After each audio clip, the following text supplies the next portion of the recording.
Leadership sets the tone in crises, making brands like Patagonia authentically stronger. Everybody knows what is good behavior with your stakeholders.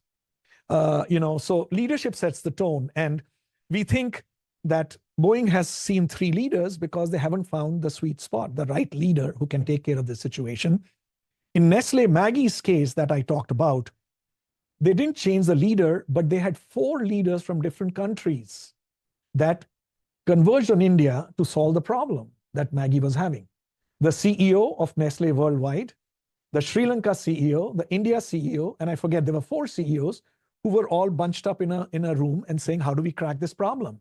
Because the leader has to ultimately make the call, right? Very important principle from an HR perspective. And then build brand authenticity. What we talk about in the book is, Jason, that a brand is authentic where it owns its behavior, regardless, right? So you make a promise to your consumer, you fulfill it obsessively. Obsessively is the word.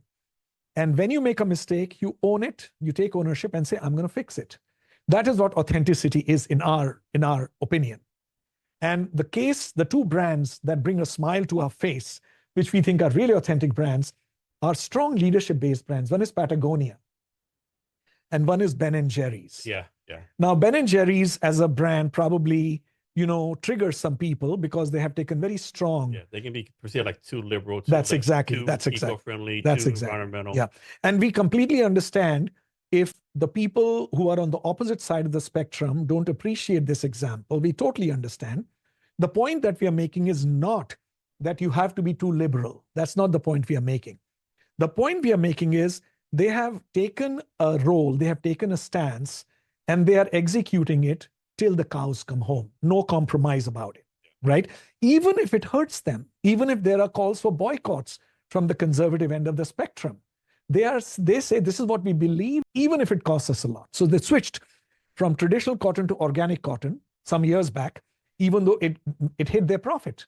They said no compromise.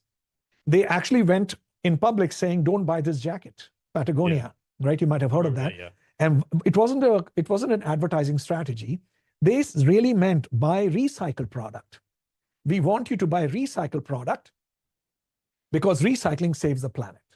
We don't want you to buy this jacket authentically. We say in the book again and again, we are not anti-profit. We are totally for profit. You need profit for creating competitive advantage, for innovation, for R&D, for changing your brand, your product, whatever it is to stay up with the times. You need money. But what we are saying is that should not be our obsessive pursuit. The profit should be not the only end you're seeking. That's what we are talking about. And if you follow these principles, it is a perfect win-win model for everybody. The victim wins, the presumed perpetrator wins, the planet wins, the stakeholders win, and we think it'll create a better planet for everybody.